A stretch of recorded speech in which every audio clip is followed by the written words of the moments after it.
गुरुभ्यो नमः परगुरुभ्यो नमः परापरगुरुभ्यो सर्वगुरुभ्यो नमः। गुरुर्ब्रह्मा गुरु विष्णु गुरुदेव महेश्वरा गुरु साक्षात् परब्रह्म तस्मै श्री गुरुवे नमः। अखंडमंडलाकारं व्याप्तमेन चराचरं तत्पदं दर्शमेन तस्मै श्री गुरुवे नमः। अज्ञानतिमिरन्धस्य ज्ञानाञ्जनशलाकया चक्षुर्मीलितं येन तस्मै श्री गुरुवे नमः।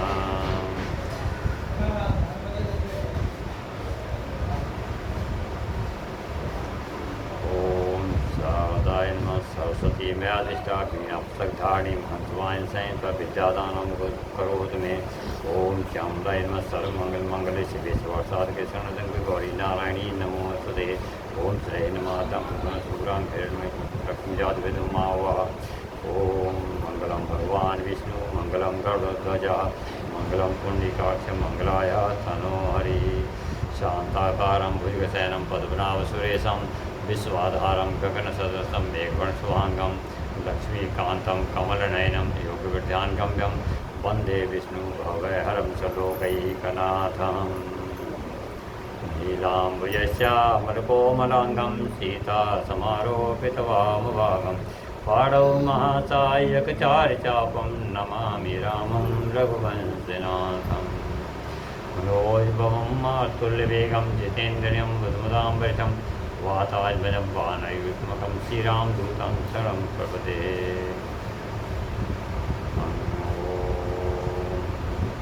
मुरारी भानु शशि भूमिसुतो बुधस गुरु सुखसंग्रह सर्वग्रह सुशांतिग्रह भवन्तु। व्यास जी महाराज की जय।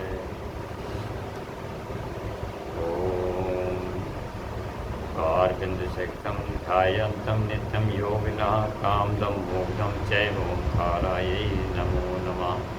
ॐ कर्पूरगौरं करुणावतारं संसारसारं भुजगेन्द्रहारं सदा वसन्तं हृदयारविन्दे भवं भवानी सहितं नमामि।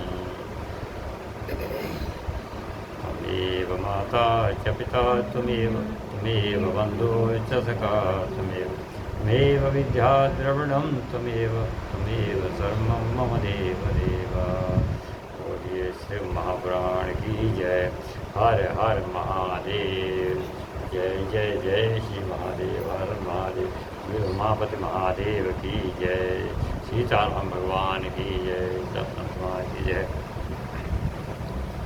कल के कथा प्रसंग में आपने सुरेश अवतार की कथा और उपमन्यु की तपस्या आदि का वर्णन किया।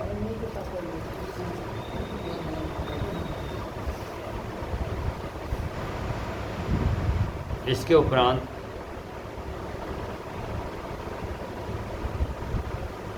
सुरेश अवतार के बाद पार्वती के विवाह प्रसंग सुनाई था।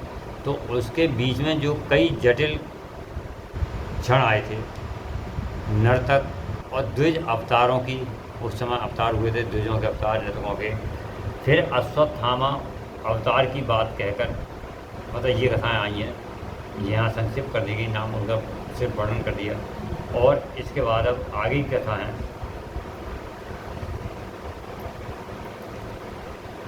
संत कुमार जी बोले, हे पिनाकधारी भगवान शिव के किरात नामक अवतार का वर्णन सुनो। इसका वर्णन पूरा किरातार्जुनीयम के नाम से प्रसिद्ध है।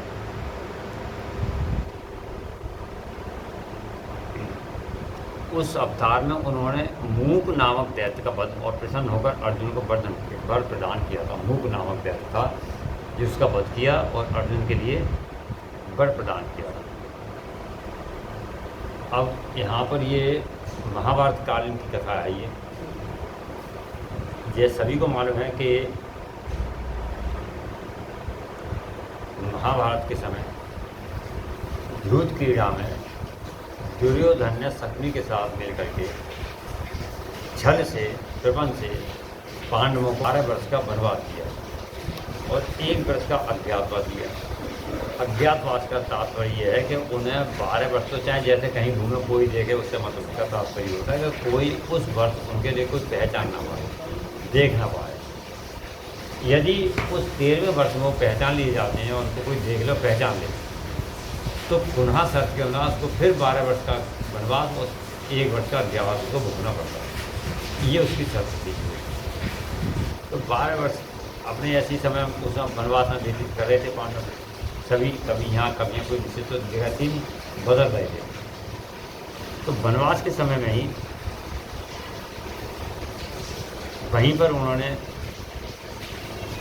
वो दिया, और उससे पहले जुए में द्रौपदी को भी हराने के कारण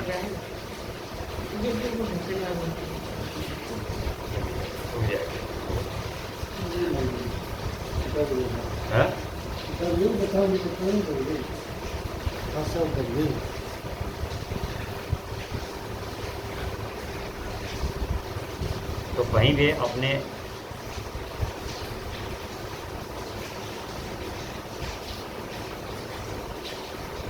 द्वैत वन में चले गए द्रौपदी के साथ।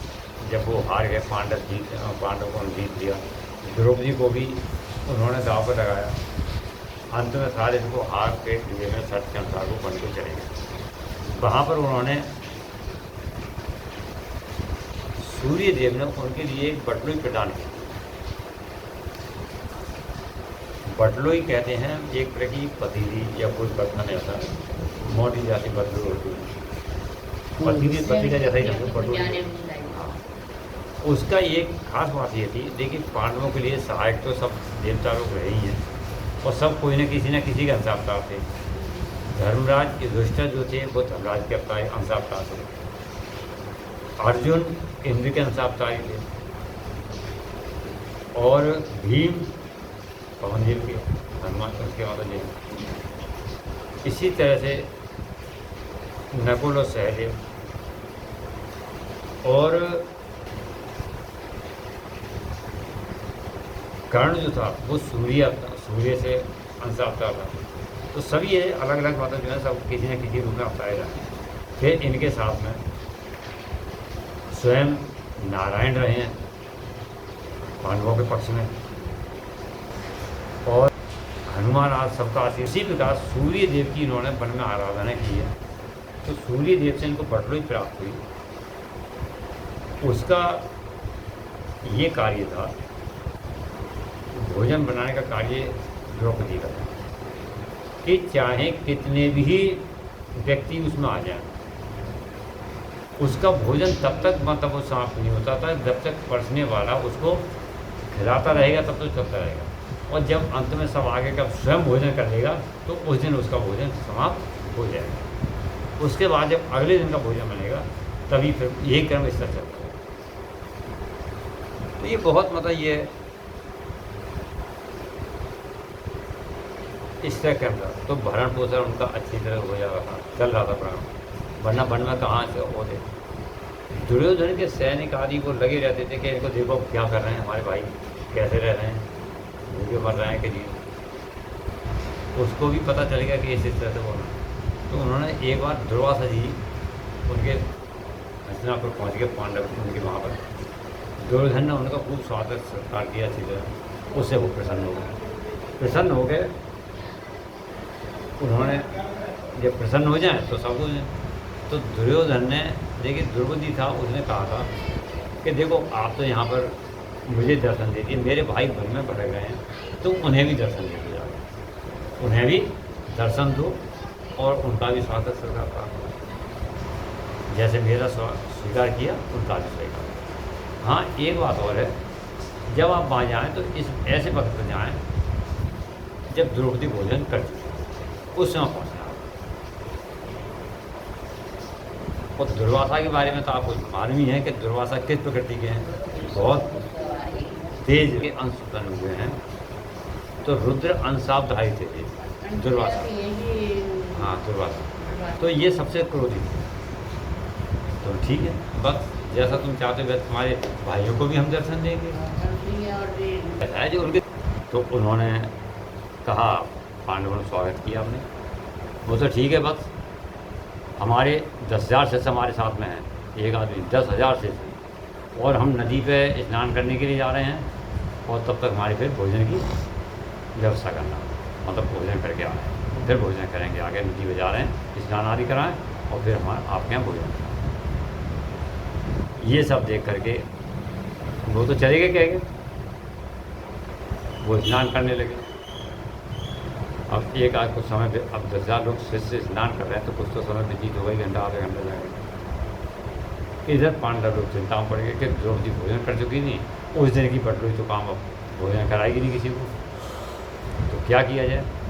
तो उन्होंने मनी मन श्री नारायण भगवान वासुदेव का स्मरण किया, श्री कृष्ण का, और स्मरण किया तो वो आ गए। तो आते ही सबसे पहले उन्होंने यही सवाल किया, अरे भैया भीम द्रौपदी बड़ी भूख लग रही है। वो सब कुछ जानते थे, लेकिन उन्होंने यही कहा बड़े हुए कि भूख लग रही है, कुछ खाने को दो। खाने का वो तो खाने को कैसे होगा, हम उन्हें मालूम थी बटलोई का क्या कार्य है, तो वो तो मैं भोजन कर चुकी है भैया, उसको कुछ मिलेगा नहीं।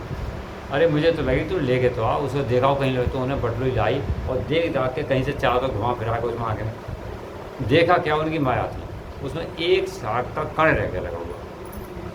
बटलोई में साग का एक कण मतलब कुछ अंश रह गया था लगा हुआ बटलोई। उन्होंने जब मिल गया वही अंश टुकड़ा निकाला और मुँह रख लिया, उसे हरि ओम तत्सत् वसुदेव प्रसन्न भव, मतलब पूरी सृष्टि तृप्तम भव, पूरी सृष्टि तृप्त हो जाए, हरि ओम तत्सत्। ऐसा कहा नहीं तो डकार आ गई। अब डकार आ गई, उधर जब नहाने वो 10,000 शिष्य नहा रहे थे दुर्वासा के साथ। अब नहाए तो उनके पेटों में यह लगा कि पेट फूल रहे हैं और डकार आ रही खूब, वापस आने लगा जैसे खाना खाने। अब नहाते नहाते वो सब खाने, तो नहाए तो बोले ये क्या हो रहा है, आलस और ऐसा भोजन से लगा, भोजन की तृप्ति कैसे हो गई, इच्छा ही नहीं हुई।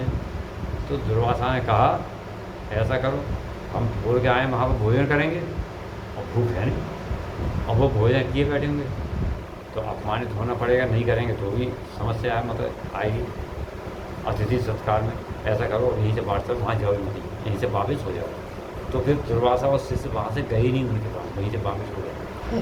तो ये उनकी लीला थी, तो ये इसी की आयत है। इस तरह से ये सब उनकी कृपा है। तो उन नारायण की कृपा से उनका एक संकट तो ये टल गया। इसके बाद नंदी जी कहते हैं कि जब नारायण की या शिव की इच्छा हो तो वो उन्हें पल भर में देर नहीं रहती, उनको कुछ मोक्ष भी देना जिसको चाहे जो मर्जी दे दें, और इच्छा नहीं है तो बड़ी बड़ी परीक्षाएँ भी दें। इसलिए सबको चाहिए कि शंभु सदा की इनकी सेवा करें। भगवान साक्षात परम पुरुष दुष्टों के संघात आश्रय स्वरूप में। अब अर्जुन पहले दृढ़तापूर्वक शक्र विद्या का जप करें। उन्होंने कहा कि शक्र विद्या का जप करें, तब इंद्र पहले परीक्षा लेंगे, पीछे संतुष्ट हो जाएंगे। इंद्र परीक्षा लेने आएंगे और पीछे फिर वो संतुष्ट भी होंगे, क्योंकि इंद्र के ही अंश थे ये, मतलब जो है अर्जुन, मतलब उनके पुत्र के रूप में। और फिर विघ्नों का नाश करेंगे, और इसके बाद शिवजी श्रेष्ठ मंत्र प्रदान करेंगे, शिवजी भी श्रेष्ठ मंत्र प्रदान देंगे। नंदीश्वर कहते हैं मुझे इतना कहकर व्यास जी अर्जुन को बुलाकर उन्हें शक्र विद्या का उपदेश देने के उद्यत हुए। तब तीक्ष्ण बुद्धि अर्जुन ने स्नान करके पूरा मुख बैठ कर विद्या को ग्रहण किया, और उनके कथनानुसार पार्थिव लिंग बनाकर पूजन का जो उन्होंने विधान बदलाया था उसी हिसाब से उसको वो पूजन आदि करने लगे। इस प्रकार मुनिवर व्यास उन पांडवों को आशीर्वाद दे शिव जी के चरण कमलों का स्मरण करके वहाँ से अंतर ध्यान हो गए, उनको निर्देश करके तुम ऐसे करो जाओ। उधर शिव मंत्र के धारण करने से अर्जुन में भी अनुपम तेज प्राप्त होगा। थोड़ा मंत्र दे दिया था जप करने के लिए। उस उदीप्त हो रहे अर्जुन को देख सभी पांडवों को निश्चय हो गया कि अवश्य हमारी विजय होगी, क्योंकि अर्जुन में विपुल तेज उत्पन्न हो गया, तो उनका तेज दिखाई दे रहा था अर्जुन के लिए। तब उन्होंने अर्जुन कहा व्यास जी के कथन से ऐसा प्रतीत हुआ कि इस कार्य को केवल तुम ही कर सकते हो, इस कार्य को तुम करोगे, ये व्यास जी और कोई नहीं कर पाएगा। और अतः जाओ हम लोगों का जीवन सफल हुआ, अपनी तपस्या करो जिससे हम सभी का जीवन सफल हो। अर्जुन ने चारों भाइयों तक द्रौपदी से अनुमति मांगी, और देखिए जब कोई साथ साथ रह के, एक तो वन में रहे, चारों भाई इकट्ठे थे, चाहे परेशानी कैसे भी है, जब अलग हुए तपस्या करने को, तो जब तक तपस्या पूर्ण ना होगी तब तक तो उन्हें अलग रहना ही पड़ेगा। तो इससे उन्हें थोड़ा कष्ट भी है पांडवों को, अब हम कैसे मतलब जो है अलग अलग रहेंगे अब तो एक साथ ही। फिर भी अनुमति थी और अर्जुन मन ही मन उत्तम पर्वत अब इंद्रकील को चले गए। इंद्रकील नाम के पर्वत चढ़ गए। वहाँ उन्होंने गंगा के समीप एक सुंदर स्थान पर, अत्यंत अशोक वन से सुशोभित स्थान था, वहीं ठहर गए। वहाँ स्नान करके गुरुवार को नमस्कार करके अर्थात व्यास जी को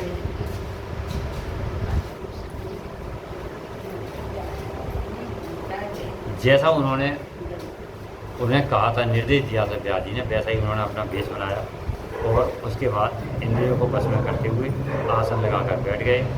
इसके बाद सुंदर पार्थिव शिव का निर्माण कर उसके आगे शंकर जी का ध्यान अर्चन आदि करते हुए उपासना में तत्पर हो गए। फिर इधर अर्जुन के श्लोक साथ के ध्यान पे तीनों स्नान करके, तीनों समय यानी सुबह दोपहर शाम तीनों समय स्नान करते, उपासना करते। ये रखिए, यहाँ पर रखिए।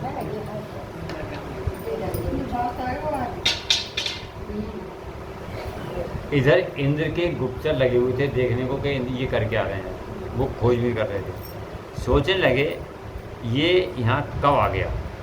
उन्होंने ऐसा विचार किया घटना इनको बदला देंगे, इनको बता देंगे यहाँ पर आ गए हैं तपस्या करने को। ऐसा सोच के तत्काल इंद्र के समीप गए। गुप्तचरों ने कहा, देवेश वन में एक पुरुष तप कर रहा है, पर पता नहीं हमें कि देवता या ऋषि कौन है। हम उसके तेज से संतुष्ट होकर आपके निकट आए, मतलब उसमें तेज इतना है कि हम उसके पास पहुँच नहीं पाए और आपके पास आ गए। आपसे निवेदित कर दिया जो स्थिति, अब जैसा आप उसे समझें वैसा करें। नंदीश्वर कहते हैं, ऐसा जान उन गुप्तचरों के ऐसा कहने पर इंद्र को अपने पुत्र अर्जुन का सारा मनोरथ याद हो गया। मतलब कि वो तप क्यों कर रहे हैं, उनको तो मालूम था अर्जुन तप कर रहे हैं, क्यों कर रहे हैं ये बन गया। फिर उन्होंने पर्वत रक्षकों को विदा करके, जो गुप्तचर थे पर्वत रक्षक, उनको विदा किया और स्वयं वहाँ जाकर विदा गए।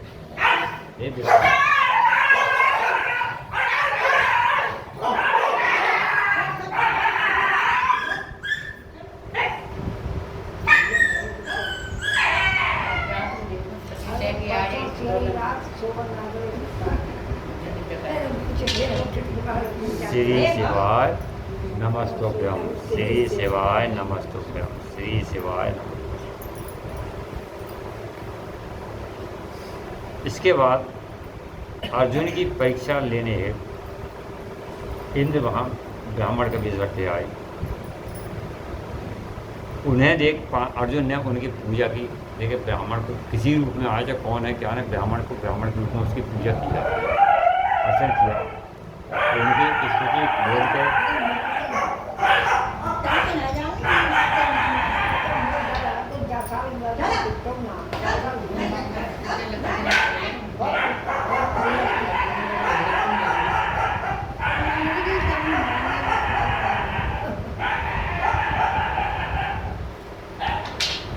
अर्जुन ने कहा, हे ब्रह्मदेव बताइए इस समय कहाँ से आपका शुभागमन हुआ है। इस पर इंद्र ब्राह्मण वेशधारी इंद्र ने कहा, जिससे वह तप से डिग जाए, अर्जुन को डिगाने का। लेकिन अर्जुन अपने दृढ़ निश्चय देखा, उन्होंने अपने स्थान पर अड़िग रहे। फिर वो अपने असली रूप में प्रकट हो गए और उन्होंने अर्जुन को भगवान शंकर का मंत्र बताया और उसका जप पढ़ने की आज्ञा दी कि अब तुम्हें भोजना कैसे, ये वाला मंत्र जपो, इस तरह से, और उनकी आज्ञा दी। इसके बाद अंतरों को सावधानी के साथ अर्जुन की रख, और फिर जो अर्जुन उनको वैसे आए थे देखने को कौन क्या आएंगे, तो उनको आदेश दे दिया अब इनकी रक्षा करना, इनको किसी कष्ट ना हो, जिससे इनका तप पूरा हो, और वहाँ से वो चले गए। इसके उपरांत उन्होंने कहा कि हे भद्रे, आदेश देकर बोले, तुम्हें कभी भी प्रमाद पूर्वक राज्य नहीं करना चाहिए। प्रमाद यानी उसके अनुसार अहंकार उसमें, परंतु वह विद्या तुम्हारे लिए श्रेयस्कर होगी। साधक को सर्वथा धैर्य धारण किए रहना चाहिए। कोई भी साधक पूजा करता है तो उतावलापन तब ना दिखाए, धैर्य से काम करे, जिससे कि तुम्हारी परीक्षा भी पूरी हो जाए। तुम्हारे धैर्य की परीक्षा होती है, ये परीक्षा ही तो है धैर्य की, कि हम पूजा कर रहे हैं, हमें कब सफलता मिलती है और कितनी देरी से मिले या जल्दी मिले, ये हमारे धैर्य के ऊपर है। क्योंकि रक्षक तो भगवान शिव ही हैं, वे संपत्तियाँ और फल दोनों समान रूप से देंगे, इसमें तनिक संदेह नहीं है। इस प्रकार अर्जुन को वरदान देख देवराज वहाँ से भोलेनाथ का स्मरण करते हुए अंतर्ध्यान हो गए। उसके बाद अर्जुन ने सुरेश्वर को प्रणाम किया इंद्र को, और फिर अपने मन को रखे अपने उद्देश्य में रखे या तप करने लगे। नंदीश्वर कहते हैं उसी समय व्यास जी के उपदेश अनुसार स्नान आदि न्यास करके परम भक्ति के साथ शिव जी का ध्यान करने लगे। उस समय वे एक श्रेष्ठ मुनि की भांति एक ही पैर के बल पर खड़े होकर सूर्य को एकादृष्टि करके खड़े खड़े मंत्र जप रहे थे। एक मुनि जैसे जपते हैं, एक पैर खड़े होकर सूर्य को दृष्टि करते हुए जप रहे थे, और उन्होंने शिव जी का सर्वोत्त का पंचाक्षर मंत्र का जप करते हुए घोर तप करने लगे। उस तपस्या के द्वारा सभी देवगण विस्मित हो गए और वे भोलेनाथ के पास जाके बोले, सर्वेश, एक मनुष्य आपके इसलिए तपस्या में रहते हैं, वह व्यक्ति जो कुछ चाहता है आप उसे देख नहीं देते, जो कि घोर तपस्या कर रहा है, सभी देवता नाम। ऐसा कहकर सभी देवताओं ने अनेक प्रकार से उनकी स्तुति की और चरणों की दृष्टि लगाकर विनम्र भाव से खड़े हो गए कि आगे भोलेनाथ क्या कहते हैं। इस पर उनके वचनों को सुनकर भोलेनाथ हंसे और इस बार कहा, तुम लोग अपने स्थान को जाओ और मैं तुम लोगों के कार्य को संपन्न करूंगा। ये बिल्कुल सत्य है, इसमें संदेह गुंजाइश नहीं। इस पर नंदीश्वर कहते हैं, शंभु उस वचन को सुनकर देवताओं को पूर्णतः निश्चय हो गया और वे अपने स्थान को लौट गए। उस समय माया भी इसी समय एक मूक नामक दैत्य, अब ये सब उनकी शुरू होती है, एक दैत्य था मूक नामक दैत्य, वह अर्जुन के पास आया। अर्जुन को रास्ते में जब बढ़ा अर्जुन की तरफ को, तो दुर्योधन ने अर्जुन के, और वो राक्षस कौन था, उस राक्षस को दुर्योधन ने भेजा कि वहाँ तुम जाओ जहाँ भी अर्जुन उसको खत्म करो। उसके अनुसार वो भयानक शब्द करता हुआ उनके पास आया, तो अर्जुन की दृष्टि पड़ी तो वो तुरंत समझ कर गए कि ये कौन है क्या है। अतः सावधानी के साथ उन्होंने अपने को सचेत किया, धनुष बाण उनके साथ था, उठाया और कहने लगे कि कई प्रकार से दुष्ट की परीक्षा हो जाती है कि कौन तुम्हारे आ रहा है, तो वो तुम्हारे हित के लिए आ रहा है या अहित के लिए आ रहा है। तो ये सारे इस तरह से वो जान करके सावधान होकर खड़े हो गए और उन्होंने अपने कि इसके हाव भाव से लग रहा है कि पूरा दुष्टता ही है, तो इसको रक्षा के लिए फिर अस्त्र उठाना ही चाहिए। वो तैयार हो गए। उसी समय भोलेनाथ भी वहाँ पर आ गए, किरात के भील के वेश में, भील के वेश में, किरात के वेश में वो आ गए। तो वो मूक जो था राक्षस दैत्य, वो सुअर के वेश में आ रहा था, घुर रहा था, बड़े तौर तो उठा रहा, इधर मार टक्कर मार, उधर पहाड़ में लौट लौटे, एक सूकर के वेश में। तो भोलेनाथ ने अधर भोलेनाथ की वो तपस्या कर रहे थे, उनको वर भी देना था और सुरक्षा भी करनी थी, उसको भी दंडित करना था, राक्षस को मारना था। तो जब उसकी तरफ दौड़ा तो दोनों, अर्जुन ने भी बाण मारा और भोलेनाथ ने भी मारा, दोनों का बाण एक ही साथ उसके लगे, अर्जुन का भी और उसका भी।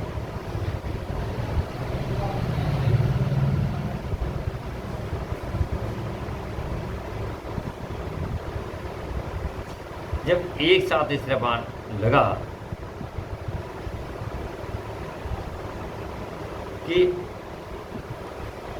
दोनों का, जैसे मान लो एक तरफ तो उसके अर्जुन थे और एक तरफ भोलेनाथ, भोलेनाथ पीठ की तरफ थे, अर्जुन मुख की तरफ। तो छोड़ते अर्जुन के तो मुंह में चले गए, मुंह के द्वारा अंदर, और भोलेनाथ के बाण बाहर निकला। भोलेनाथ के बाण इतनी तेजी से लगे कि वो निकल के पार होते एकदम गायब हो गए, और अर्जुन के बाण दूसरी तरफ जो निकले, जो पार हो गए वहीं गिर गए, उनको गिरते हुए देखे उनके, और वो वहीं पर ढेर हो गया, मर गया वो। उनके बाण से कौन बचे? एक ही चांद बाण बले। तब दोनों जब वहाँ पर पहुँचे तो उनमें विवाद हुआ, अर्जुन उसको कुटाने लगे। उन्होंने कहा भाई ये शिकार तो मेरा है, तुम इसको कहाँ ले जा रहे हो? पहचाना नहीं था उन्होंने अर्जुन ने, अभीर के बेटे। अर्जुन ने कहा मैंने इसको मारा है, संधान किया है, ये शिकार मेरा है, तो पहचान बोलते ये हमारे बाण पड़े आए, और तुमने उनके बाण ही नहीं, मतलब इस तरह से बाण देख उसके वो लगने लगे। तो इस प्रकार उनमें काफ़ी देर हो गई, तो उन्होंने कहा ठीक है, तो फिर बिना युद्ध के तो हम जाने ले रहे जाने लगे।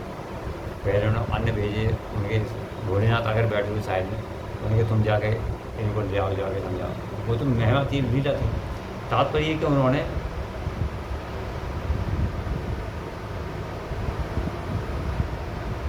एक दूसरे को दूध के द्वारा ये वो बैठ गए, और भोलेनाथ तो अपने दूधों को भेज रहे गणों के यहाँ से, उसको उठा रहा, उसको उठा रहा, ये और उनको बोल रहे। तो अंत में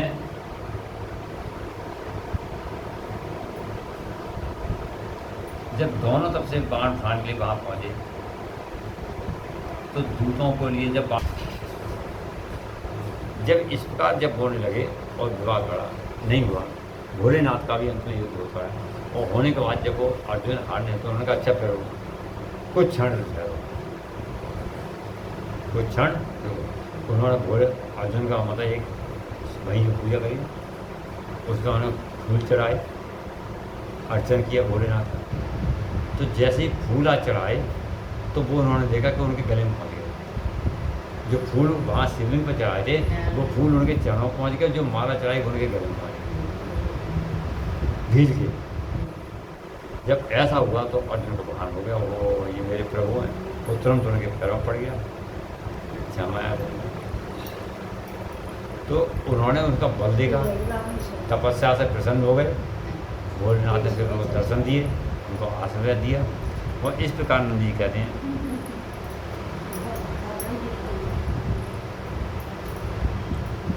क्योंकि जब सारी वो हो गई,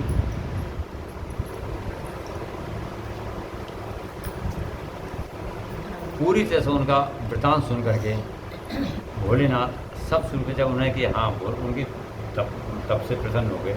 और सारी प्रकार से गणों ने तो उनसे पहली मालूम तो सब कुछ था, तो गणों से पहले पता करवा लिया, लेकिन हाँ जो जो वो कहते थे वो गणों को कहते थे। अंत में उनके साथ हुआ आपस में मतलब जो हुआ प्रसन्न हो गए और उनको दर्शन दिए, दर्शन दे करके उनको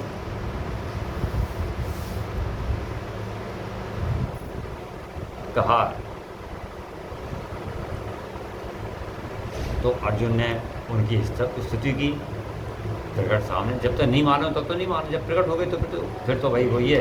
उनके चरणों में प्रणाम किए, स्तुति की, वंदन किया और कहा हे हाँ मैं आपका दास हूँ, मैं तो आपको बार बार नमस्कार है। हे महेश्वर आप मेरे स्वामी और मैं आपका दास हूँ, आप मुझको कृपा करनी चाहिए, अर्जुन ने कहा। और इस प्रकार जब उन्हें अर्जुन द्वारा किए गए स्तवन को सुनकर भगवान भोलेनाथ का मन अत्यंत प्रसन्न हो गया।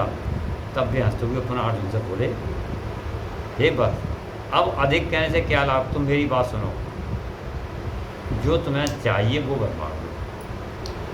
अभी जो तुम्हें चाहिए, जो अभीष्ट हो वो वर मांग लो, जो भी तुम कहोगे वैसा तुम्हें मिलेगा इस समय।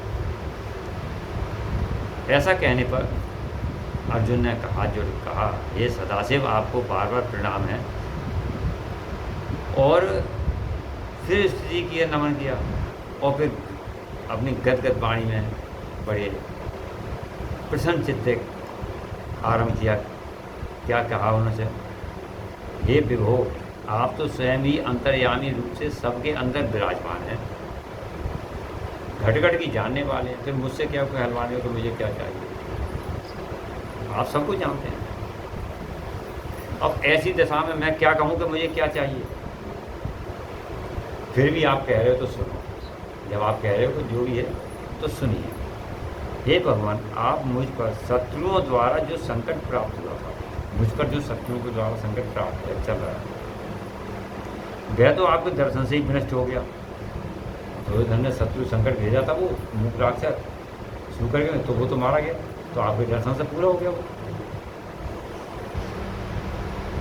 अब जिस प्रकार मुझे इस लोक की परासिद्धि प्राप्त हो गए, इस लोक की परासिद्धि वो काम करेगा। इतना कहकर अर्जुन अपने मस्तक को झुकाकर खड़े हो गए, हाथ जोड़ के।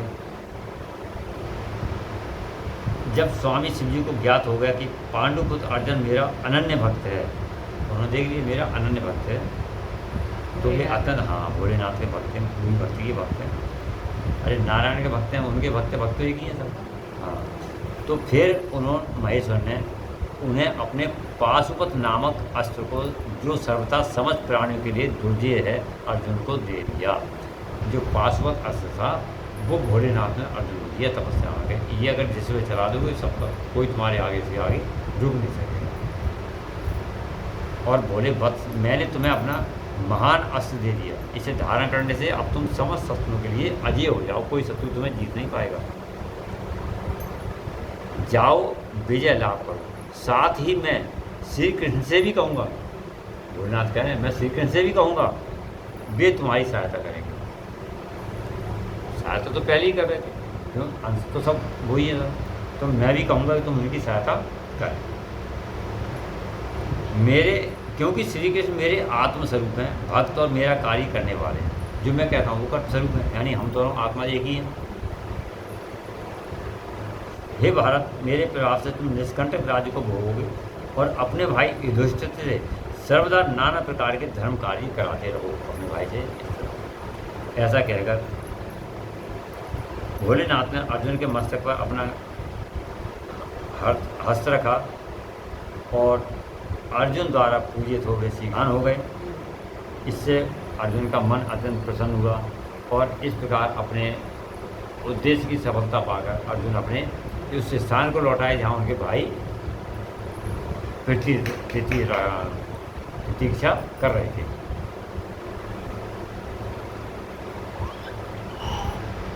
जब भाइयों ने, द्रौपदी ने अर्जुन को वापस आया देखा, तो उनमें भी एक तरह से नए प्राणों का संचार हो गया कि हाँ, भक्ति पूरी हो गई, पूजा पूरी हुई। और उन्होंने कहा, जब बताया कि भोलेनाथ हमसे संतुष्ट हो गए, और तो उनके खुशी का पारावार नहीं रहा।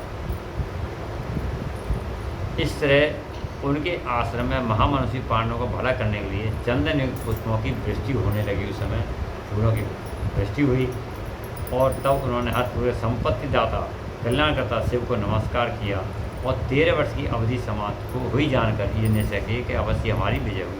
उन्होंने ऐसा लगने लगा कि अब हमारा जो 13वां वर्ष है अज्ञातवास का, वो भी अब पूरा हुआ ही समझो, कुछ ही समझो, दिल की बात है।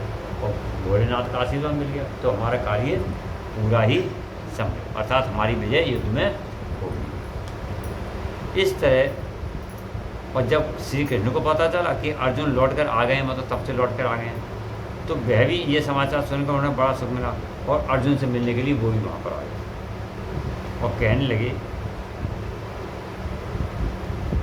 कि इसीलिए मैंने कहा था कि शंकर जी संपूर्ण कष्टों का विनाश करने वाले हैं, इसलिए तो कहा था मैंने, तुम उनकी सेवा करो और मैं नित्य उनकी सेवा करता हूँ, अतः आप लोग भी उनकी सेवा करें। सब आप लोग, मतलब बड़े भैया, छोटे मझले भैया, सब इनकी सेवा करें। और मुने, इस प्रकार मैंने शंकर जी का किरात नामक अवतार का वर्ण किया। ये किरातार्जुनियम नाम के स्थान से कथा प्रसिद्ध है। ये जो भी इसे सुनता सुनाता है उसकी सारी कामना पूर्ण होती है। ये सब, इसके बाद अब जो शुरू होता है 12 ज्योतिर्लिंगों की कथा प्रारंभ होती है।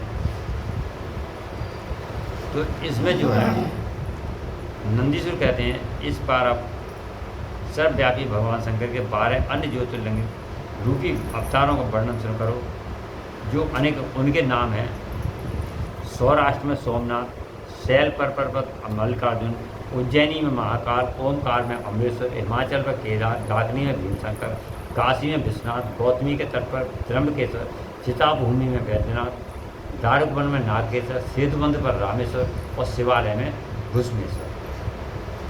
ये शंभु के ही 12 अवतार हैं और जो इस दर्शन आदि करने से उनमें सबका आदान प्रदान भला होता है। सबसे पहला ज्योतिर्लिंग है सोमनाथ का।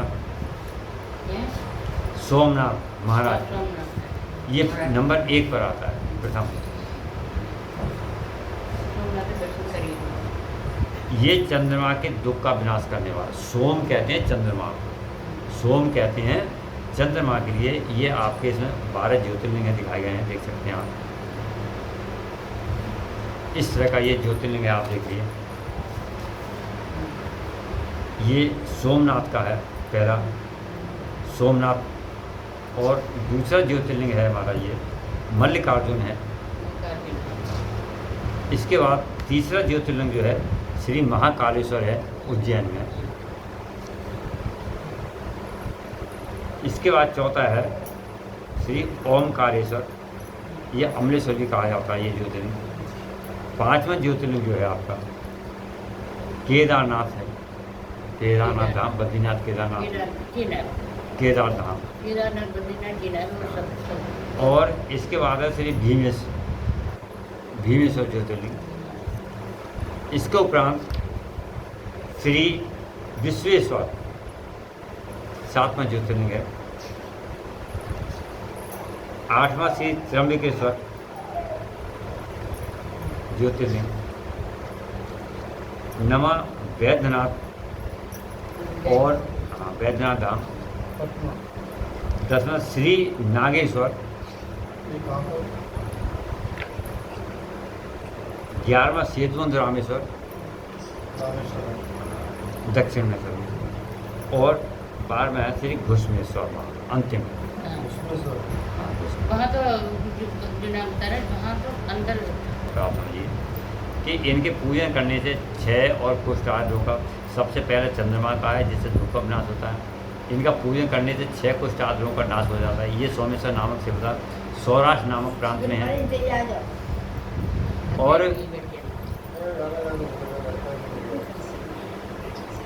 पूर्व काल में चंद्रमा ने इनकी पूजा की थी। वहीं संपूर्ण पापों का विनाश करने वाले एक चंद्रकुंड है जिसमें स्नान करने से बुद्धिमान मनुष्य संपूर्ण रोगों से मुक्त हो जाता है। सोमनाथ, सोमनाथ के ये जो 12वां ज्योतिर्लिंग सोमनाथ, इसका उद्धार हमारे भारत के प्रथम राष्ट्रपति डॉक्टर राजेंद्र प्रसाद ने इसका जीर्णोद्धार कराया था। नष्ट हो गया था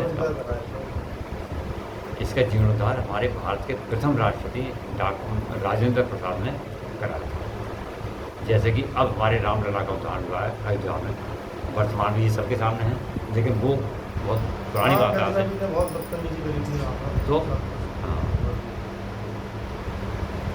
इस तरह से यहाँ पर रोग मुक्त हो जाते हैं। चंद्रमा चंद्रकुंड है जहाँ सभी का रोग समाप्त हो जाता है। और शंकर जी का मल्लिकार्जुन नामक दूसरा अवतार शैल पर्वत हुआ था। इसके बाद तीसरा अवतार अभीष्ट फल, ये भी अभीष्ट फलों को प्रदान करने वाला है। हाँ, भगवान से परम प्रश्नापूर्व अपने निवास भूत पर कैलाश के लिंग रूप में शैल पधारे, पुत्र प्राप्ति के लिए इनकी स्तुति की। और मुने जो दूसरा ज्योतिर्लिंग है वह दर्शन पूजन करने से वहाँ सुख कारक होता है, अंत में मुक्ति भी मिलती है, इसमें कोई संशय नहीं करने दें। शंकर जी का महाकाल नामक तीसरा अवतार उज्जैनी नगरी में है। इसको पुराने समय में अवंतिका भी कहा जाता है, शिप्रा नदी के तट पर। शिप्रा कहते हैं, शिप्रा भी कहते हैं। हाँ, ये उज्जैनी में है। उज्जैन में है।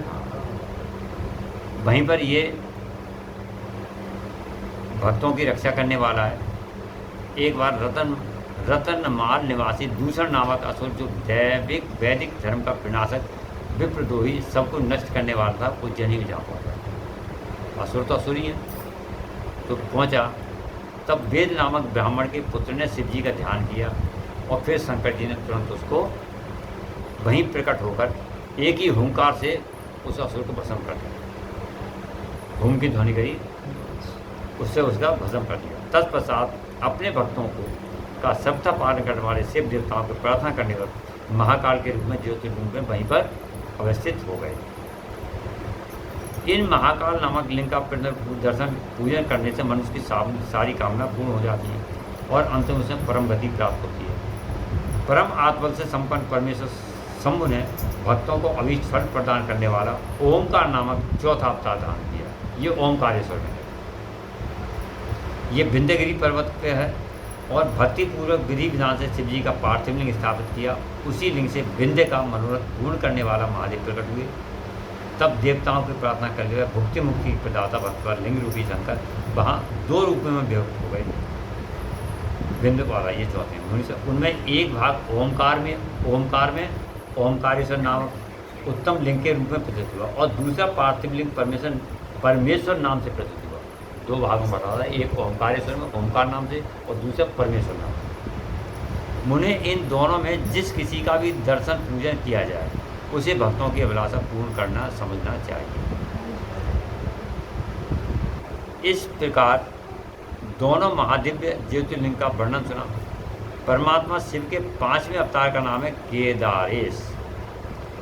वह केदार में ज्योतिर्लिंग में स्थित है। केदारेश मुने वहाँ श्री हरि के जो नर नारायण नामक अवतार है, ये बद्रीनाथ में है। नर नारायण का अवतार वही तो नर नारायण बोलते हैं। हाँ, बद्रीनाथ में। हाँ, लेकिन वैसे दूरी बहुत है उनकी, कम से कम 400-300 किलोमीटर। वहाँ से ऋषिकेश से कहाँ से बीच में से 2 रास्ते गए हैं। 2 रास्ते गए हैं, एक बद्रीनाथ के लिए और एक केदारनाथ के लिए। तो अंतर वैसे पहाड़ी आमने सामने दिखाई देगी, रास्ता काफ़ी लंबा है। रास्ता बहुत तो इस तरह से वहाँ पर एक बार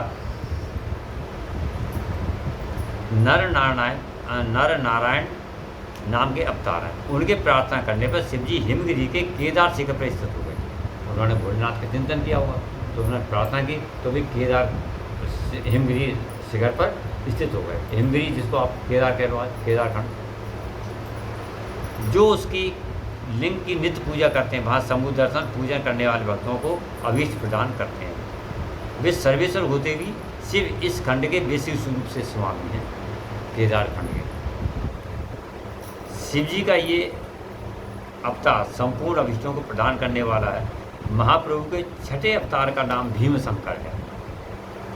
इस अवतार में उन्होंने बड़ी बड़ी लीला की और भीमासुर का विनाश किया। कामरूप देश के अधिपति राजा सुदक्षिण के शिव जी के भक्त थे। भीमासुर उसे पीड़ित कर रहा था, सता रहे थे मतलब।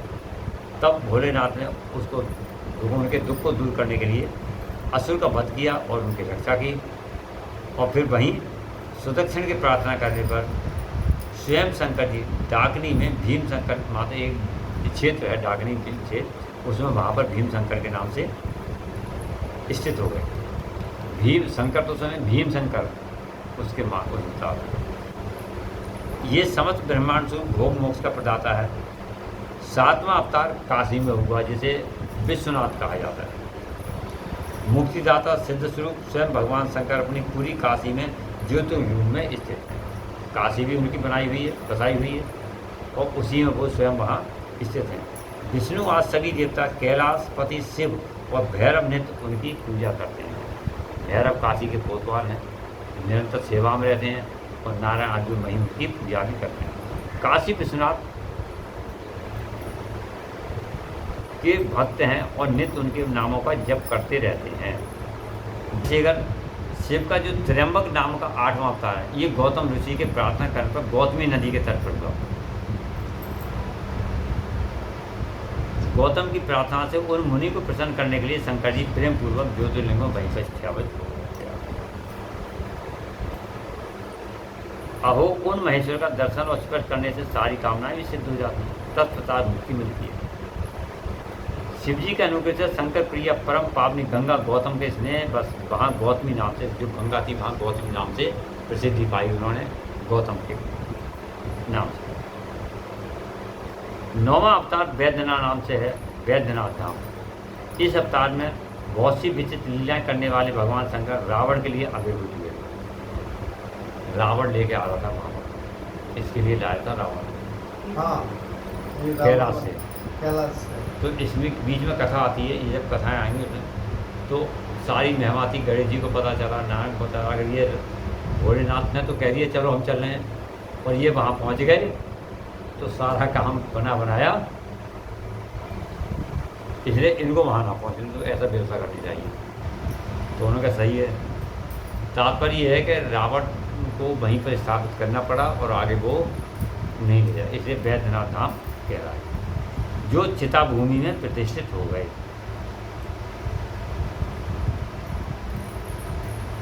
उस समय वे त्रिलोकी में वैद्यनाथेश्वर के नाम से विख्यात हुए और उनके जो भक्ति पूर्वक दर्शन करने वाले जो भी व्यक्ति जाते हैं उन्हें मोक्ष पाद के प्रदाता हैं। जो इन वैद्यनाथेश्वर शिव का महात्म को पढ़ता सुनते हैं भुक्ति मुक्ति का भागी बना देता है। 10वां नागेश्वर अवतार कहलाता है ज्योतिर्लिंग। वे अपने भक्तों की रक्षा करने के लिए प्रादुर्भाव हुआ, सदा दुष्टों को दंड देता है। और इस अवतार में शिव जी ने दारुक नामक राक्षस जो धर्मघाती था मारकर वैश्यों के स्वामी अपने सुप्रिय नामक भक्त की रक्षा की थी। अपने वैश्य भक्त था उसकी रक्षा की और उसको राक्षस मारा। तत्पश्चात बहुत सी लीलाएँ करने वाले वे परमात्मा परात्मा प्रभु सब लोगों का उपकार करने के लिए अंबिका सहित ज्योतिर्लिंग रूप से वहीं स्थित हुए।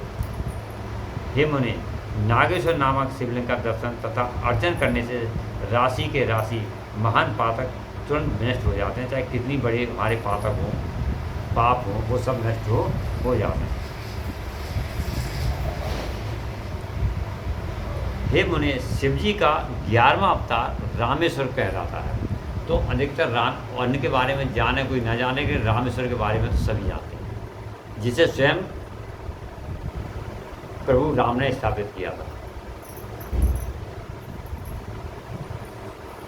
और भोलेनाथ ने उनको वहीं दर्शन देकर उनकी अभिलाषा विजय का वरदान दिया था और स्वयं वहीं लिंग रूप में आविर्भूत हो गए, जिसे सेतुबंध रामेश्वर के नाम से जाना जाता है। तो वहाँ पर और उसके बाद प्रभु राम ने भली भांति उनकी पूजा अर्चन की और ये उनके रामेश्वर की महिमा इस भूतल पर किसी से तुलना नहीं की जा सकती। इसके बाद बहुत वक्त रामेश्वर लिंग को गंगा जल से स्नान कराएगा, वह जीवन मुक्त हुई है। स्नान तो जाके सभी जानते हैं, अगर किसी कारण को गंगा जल से जाके वहाँ अर्चन चढ़ा दे गंगा जल जाके रामेश्वर तो उसका कल्याण हो गया। और उसमें भी यदि गोमुख का गंगा जल हो, गोमुख से लाए हो तो उसका कहना ही क्या है। तो ये भी दुर्लभ है। ऐसे संपूर्ण भोगों को भोगने के पश्चात वह ज्ञान को प्राप्त होगा, उसे केवल मोक्ष मिलता है। और घुसमेश्वर अवतार शंकर जी का 12वां अवतार है। वहाँ भी नाना प्रकार की लीला करता भक्त मतलब घुसमा को आनंद देना। ये घुसमा के लिए आनंद दिया था, इनके पुत्र को जीवित किया था। इनकी माता ने ही मरवा दिया था पुत्र और फिर बाद में उन्होंने उसके नाम से फिर वो घुसमेश्वर नाम से स्थित हो गई। ये दक्षिण में दिशा में स्थित देवशैल के निकट सरोवर में प्रकट हुए थे। सरोवर में घुसमा के पुत्र को सुदेहा ने मार डाला था। उसे जीवित करने के लिए शिव जी की आराधना की, तब उनकी भक्ति से संतुष्ट होकर भक्त शंभु ने उसको पुत्र को बचाया और फिर सभी की कामनाएं पूर्ण की। उसी तालाब में ज्योतिर्लिंग के रूप में स्थित हो गए और उनका नाम घुसमेश्वर हुआ। उस शिवलिंग का भक्तिपूर्वक दर्शन कर पूजन करता है, सभी सुखों को भोगकर अंत में मुक्ति लाभ करता है। संत कुमार जी इस प्रकार तुमसे 12 दिव्यलिंग ज्योतिर्लिंग का वर्णन किया। सभी भोग मोक्ष के प्रदाता हैं। जो मनुष्य इन ज्योतिर्लिंग कथा को सुनता पड़ता है उसका कल्याण होता है, सारी लालसाएँ पूर्ण हो जाती हैं, निश्चय ही उसे पूर्ण मिल जाती है। श्री शिवाय नमस्तुभ्यम, श्री शिवाय नमस्तुभ्यम, श्री शिवाय नमस्तुभ्यम। इस प्रकार ये शिव महापुराण अंतर्गत शतरुद्र संहिता संपूर्ण हुआ। अब कोट रुद्र संहिता प्रारंभ होती है। इसमें ये ज्योतिर्लिंगों का संक्षिप्त वर्णन था एक विषय। तो 12 ज्योतिर्लिंग हैं और इतने कितने ही उपलिंग हैं जो स्थापित हैं, उनका समझ लो इसमें वर्णन आएगा पूर्ण सभी। और सारा मतलब ये है, इसमें ये दे रखे हैं कि कौन सा कहाँ पर है। इसके लिए हम आपको बता देते हैं कि 12 ज्योतिर्लिंग कहाँ कहाँ हैं। कथाएँ 12 की ज्योतिर्लिंग की आपकी इसमें दी हुई हैं। इसमें भी जो कथाएँ इसमें वही इसमें है, पूरी कथा 12 की। लेकिन आपको बता दें आपके उसके लिए कि कहाँ पर हैं। तो सोमनाथ का, और इसमें सारा रास्ता बताइए किसके लिए कहाँ से कहाँ जाना पड़ता, सारा कुछ उसमें दिया हुआ है। ये पूरा जो गए हैं उन्हें मालूम है, और नहीं गए उनके लिए सारी दिए कि 12 ज्योतिर्लिंग के लिए कहाँ से जाएँ, कैसे जाएँ, क्या रुकें, कहाँ पर क्या रुकें, ये सारा। तो इस प्रकार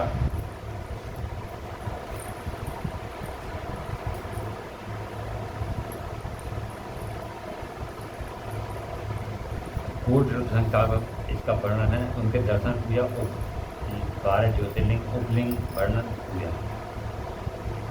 योधते निजयाय निजमायैव भुवनाकारं विकारोज्यतो यस्यां करुणाकटाक्ष विभवौ स्वर्गापवर्गाभिधौ वृत्तिज्ञबोधसुखाद्वयम् इति सदा पश्यन्त्यं योगिनः तस्मै शैलसुताञ्च वस्तु से सत्सन्नमस्ते। जो निर्विकार होते हुए भी अपनी माया से ही विराट विश्व का आकार धारण कर लेते हैं, स्वर्ग और अपवर्ग अर्थात मोक्ष जिनके कृपा की कटाक्ष हैं के ही वैभव योगी जन जिन्हें सदा अपने हृदय के भीतर अद्वितीय आत्मज्ञानानंद स्वरूप में देखते हैं, उन तेजोमय भगवान शंकर को जिनका आधा शरीर शैल राजकुमारी पार्वती से सुशोभित है, उन तक मेरा नमस्कार है।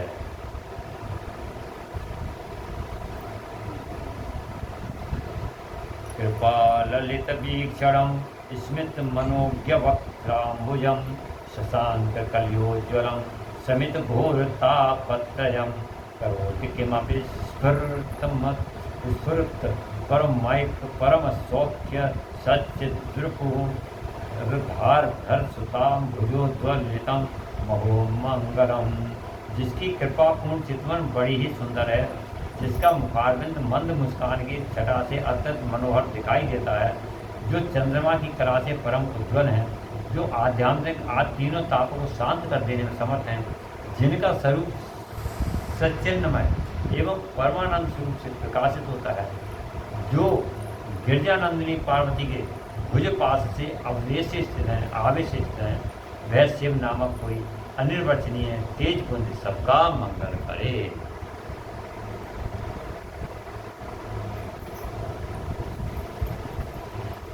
तो शिव ऋषि बोलते हैं, सूर्य जी आपने संपूर्ण लोगों हित की कामना से नाना प्रकार के आखाने जो, और वो भी कहीं से, हाँ, और वो भी कहीं से नहीं निकले हैं। मक्केश्वर जो नाम आता है, मक्केश्वर, ये शिवलिंग ही है। मक्केश्वर शिवलिंग है ना, तो वो उल्लेख क्यों नहीं है? शिव पुराण में कहीं उल्लेख नहीं है, उसका कारण है, आया है कहीं ना कहीं। हमने पढ़ा है, हमने एक उसका पढ़ा है पूरा जो गया है। अब उसकी अलग चीज़ है, इस समय यहाँ पर चल रही वो कभी बात नहीं है, इसकी पढ़ी है। तो जिस तरह से हम अपने विधान तो ये है कि ऐसे कपड़ा पहन के बैठे हैं, दर्शन नहीं करा सकते, ध्यान नहीं है। कच्छ धोती, मतलब धोती और अंग वस्त्र धारण करके, अंगोछा धारण करके तब परिक्रमा आदि उनके दर्शन होते हैं, वैसे नहीं हो सकते। और हाँ,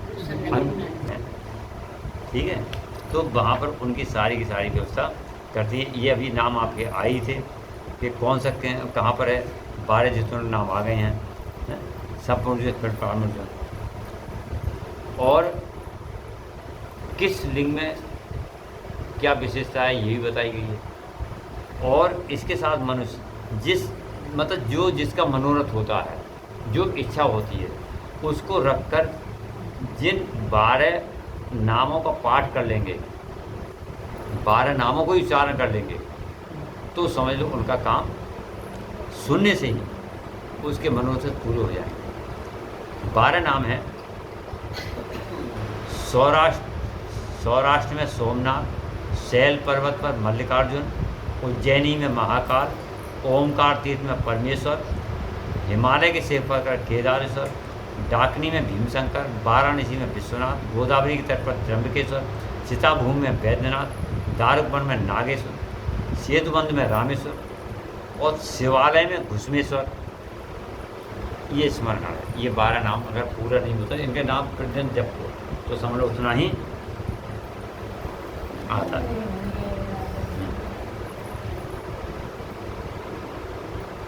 इससे उसके सारे जपने से अंतःकरण शुद्ध होगा और उसके मनोरथ सिद्ध होंगे। इसमें कोई भी बात असत्य नहीं है और निष्काम भाव से इन नामों का पाठ करेंगे उन्हें कभी माता के घर में निवास भी नहीं करना पड़ेगा, अर्थात उनकी मुक्ति भी हो सकती है। और जो इन सब के पूजन मात्र से इस लोक में समस्त वर्णों के लोगों के दुखों का नाश हो जाता है, परलोक में मोक्ष की प्राप्ति होती है। इन 12 ज्योतिर्लिंगों का नैवेद्य यतन पूर्वक ग्रहण करना चाहिए, खाना चाहिए। जो इनका यहाँ के प्रसाद होते हैं महामंत्रों के, वो ग्रहण करना चाहिए। ऐसा करने से करने वाले पुरुष के सारे पाप उसी क्षण जल के भस्म हो जाते हैं। उसी क्षण खाते ही जैसे खाया और उसके पाप। ये ज्योतिर्लिंगों के दर्शन का फल, उनके पूजन का फल, दर्शन पूजन करने से क्या फल मिलता है ये तो मैं संक्षिप्त बता दिया। इनके बाद प्रत्येक लिंग ज्योतिर्लिंग है और एक उसका उपलिंग है। एक ज्योतिर्लिंग, एक उपलिंग। सोमनाथ का जो ज्योतिर्लिंग है उसी का जो उपलिंग है उसका नाम अंतकेश्वर है। हाँ, वह उपलिंग मही नदी और समुद्र के संगम पर स्थित है। मल्लिकार्जुन से प्रकट उपलिंग रुद्रेश्वर नाम से प्रसिद्ध है। वह भृगु कक्ष में स्थित है और उपासकों को सुख देता है। महाकाल संबंधी यानी उज्जैन के जो महाकाल ज्योतिर्लिंग है उसका उपलिंग दुग्धेश्वर है या दूधनाथ के नाम से प्रसिद्ध है। ये सब आसपास के उसके क्षेत्र हैं, जहाँ जहाँ जो है वहीं उनके आसपास में ये भी है। और ये जो दूधनाथ है ये नर्मदा के तट पर है और समस्त पापों को नाश करना, ये नर्मदा के तट पर है। ओमकारेश्वर जो का उपलिंग है, ओमकारेश्वर ज्योतिर्लिंग, इसका उपलिंग जो है वह कर्दमेश्वर के नाम से प्रसिद्ध है और वह बिंदु सरोवर के तट पर है। ये भी सबको मनोवांछित फल देने वाला है। केदारेश्वर संबंधी उपलिंग भूतेश्वर के नाम से प्रसिद्ध है और यमुना के तट पर स्थित है। जो लोग उसका दर्शन पूजन करते हैं उनके बड़े बड़े से पापों का और बल की वृद्धि करने वाला।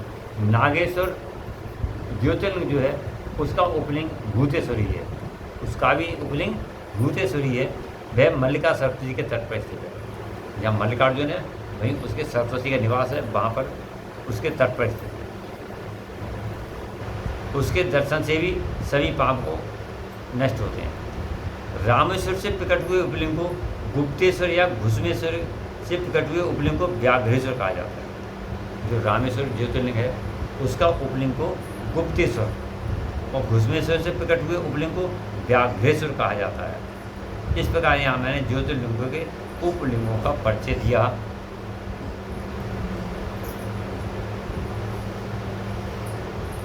इनके दर्शन मात्र से पापहारी तथा संपूर्ण अभिष्टदाता होते हैं। ये मुख्यतः प्राप्त हुए प्रधान शिवलिंग बताए गए हैं। अब अन्य प्रमुख शिवलिंगों का वर्णन शुरू करो। ये 12 ज्योतिर्लिंग, 12 उपलिंग और इसके बाद जिन्हें और कितने उपलिंग हैं, ये भी बहुत सारे हैं। तो इस प्रकार से तात्पर्य यह है कि पूरी पृथ्वी उपलिंग सब है। और वैसे भी कहा जाता है कण कण में, पत्थर में भोलेनाथ का वास है। भावना से पूजो और अपनी श्रद्धा से पूजो तो वो भोलेनाथ का रूप है, और न पूजो तो पत्थर है, यदि हमारी श्रद्धा नहीं है। इसी में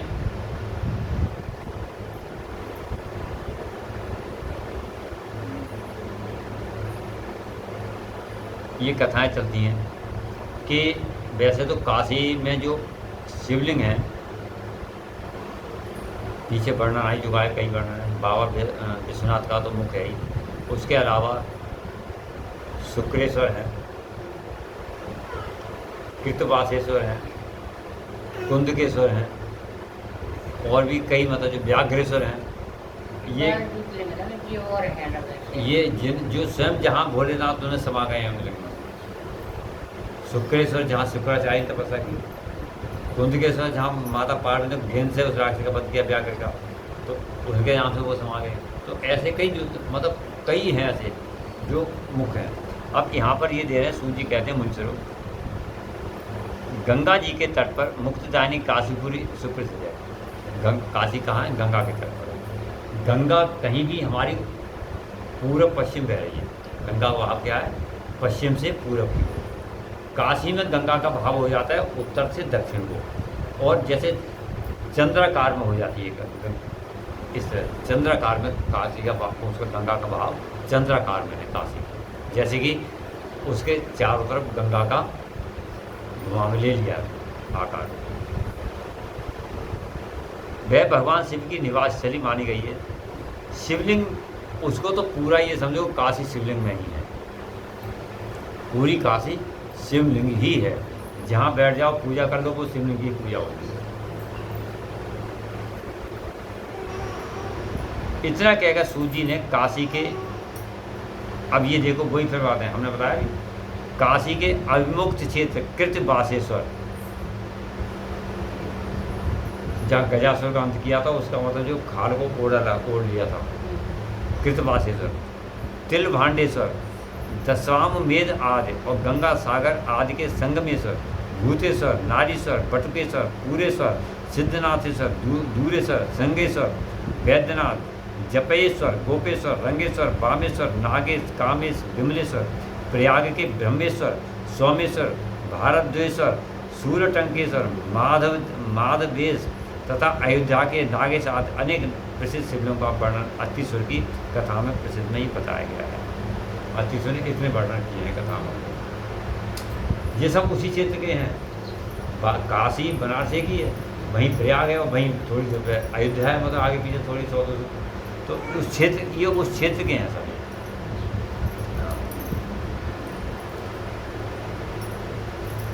इसमें बताया गया है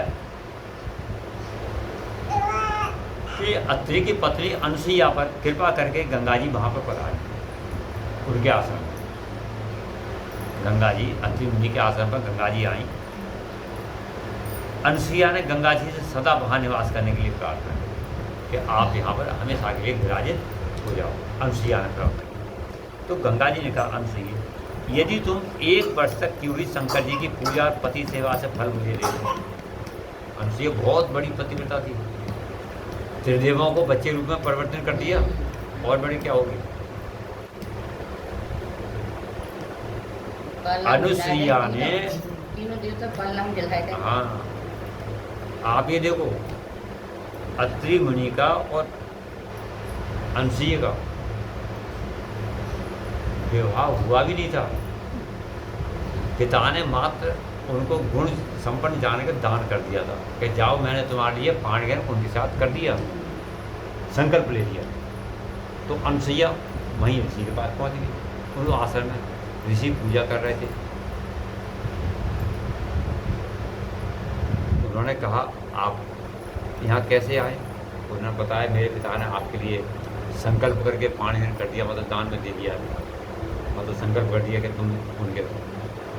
तो उन्होंने ठीक है इतना कहा, मतलब आगे का निकला।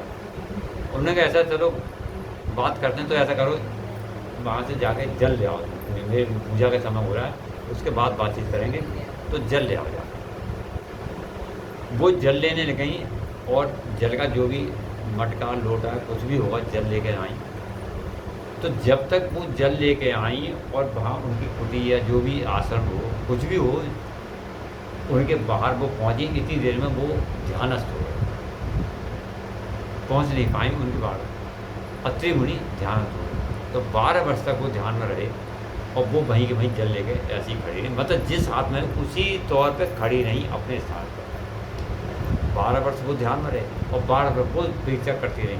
मतलब तब तक एक ताना संकल्प ही तो किया था कि जाओ मैंने तुम्हें पानी का निकाल कर दिया। ना उन्होंने उनको देखा, ना कुछ मतलब ना पाती, लेकिन मान लिया जब कर दिया तो कर दिया। तो वहीं वो खड़ी रही एक स्थान पर 12 वर्ष तक उस लोटे का जल भी नहीं सूखा। जीव का तो ना चल रहा, वरना 12 वर्ष सूख जाते हैं। तो इतनी तपस्या उनकी थी 12 वर्ष में। जब उनकी समाधि खुली, ध्यान टूटा उनका, उन्होंने देखा अरे तुमने क्या कर दिया, मतलब आपने मुझे आदेश दिया, वो तो जब से तुम ऐसे कर। उसके बाद तो बताओ इतनी पतिव्रता पति प्राण तब उनको आशीर्वाद मिला उस आदमी, तो उनका तो वैसे ही मन उनके बाद और कौन है पतिव्रता। तो वहाँ पर उन्होंने जब उन्होंने कहा गंगा ने कि तुम अपने पति की जो सेवा करती हो, ठीक है, 1 वर्ष की जो तुमने सेवा की अपने पति की, उस 1 वर्ष की सेवा का जो फल हो वो मुझे दे दो, तब मैं यहाँ पर तुम्हारे आश्रम में रुकूँगी। जैसा तुम कहती यहाँ पर रुको, तो मैं तुम्हें यहाँ पर रुकूँ, यहाँ पर रुकूँगी 1 वर्ष की परसत। भोलेनाथ की भोलेनाथ तो पति की तपस्या करिए, ये सेवा मुझे दे दो और फिर मैं तुम्हारे यहाँ इस प्रकार। तब उन्होंने कहा देवताओं को कृपा करने के लिए फिर मैं सदा यहाँ पर निवास करूँगी, और पतिव्रता का दर्शन करके मेरे मन को जैसी प्रसन्नता होती है वैसे दूसरे के उपाय से नहीं होती। तुम्हारे जो दर्शन मैंने किया तो मुझे अत्यंत प्रसन्नता हुई। हे सती अनसुइये, ये मैंने तुमसे सत्य बात कही है। पतिव्रता स्त्री का दर्शन करने से मेरे पापों का नाश होता है। देखिए गंगा में जाते हैं, चलो भाई लूटो घसोटो मारो पीटो, गंगा नहाया और तर गए। अरे तर गए, अरे गंगा जी नहा रहे तर गए। तो गंगा मैया में तो न पापी जाते हैं, अच्छे भले तो कम ही जा पाते हैं, और जाते होंगे उनको पता भी चलता है कौन गया कौन नहीं आए, वरना गाय बजा के कहाँ जा रहे हैं, चलो गंगा नहान जा रहे हैं, गंगा नहान जा रहे हैं, गंगा नहान जा रहे हैं। तो पापी हैं। तो गंगा मैया कहती हैं बहुत से पापी आते हैं और इसमें भी कलयुग चल रहा है, तो मैं भी मलिन हो जा, हमारा शरीर गंदा हो जाता है, साबुन लगाते हैं रगड़ते हैं धोते हैं, मैल छूट जाता है, स्वच्छ हो जाता है। मन का मैल भजन कीर्तन से छूटता है, और गंगा में स्नान करने से तो भैया सबका मैल धुलता ही है। तो गंगा मैया का मैल तो सबका मैल ओढ़ने को ही है, वो सबका पाप लेने को है। तो मेरा मैल किससे धुलता है? गंगा मैया कह रही हैं कि मेरा मैल श्री नारायण में स्नान करने को, और जो अपना तन मन आदि का मैल छोड़ के जाते हैं, मेरी शुद्धि तो पतिव्रता स्त्रियों को देखने से ही होती है। तो मेरी शुद्धि उससे हो जाती है, क्योंकि पतिव्रता नारी पार्वती के समान होती है, गौरा मैया के समान।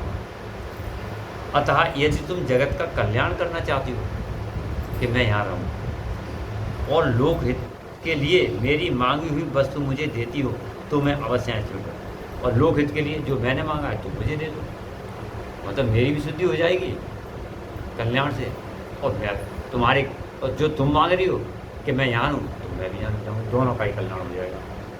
सूजी कहते हैं मुनि को। गंगा जी की ये बात सुनकर पतिव्रता अनसुईया ने वर्ष भर का सारा मतलब लोग को मतलब मिनट नहीं लगाई, आप जो भी मांगे जरा 1000 रुपये दे देना, सोचो कि 20 बार, पता नहीं ये देगा भी वापस नहीं मिलेंगे।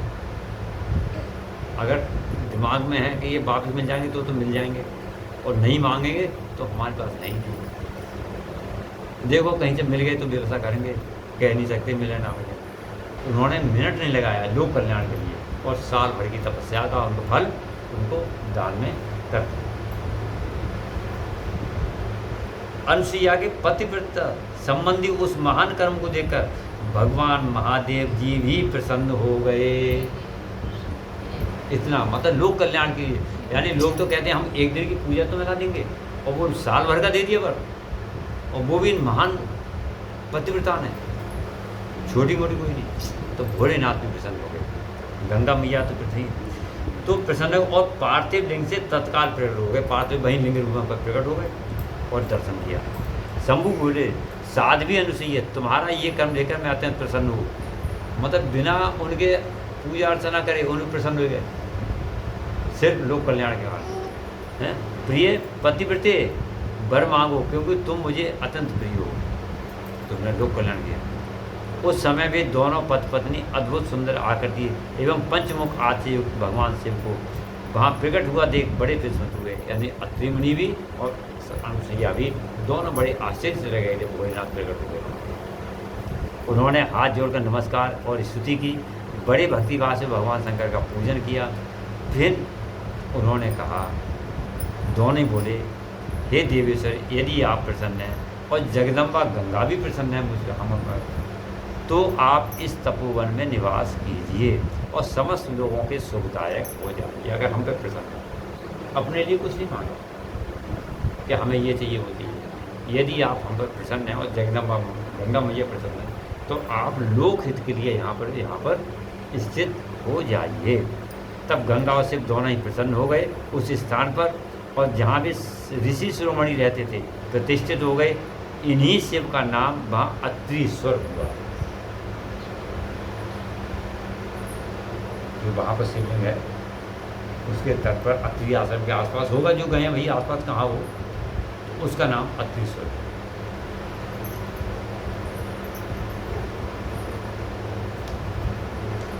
अब सुनो, ना जानकारी हो भी सबको, अब जानकारी हो भी दे हमको।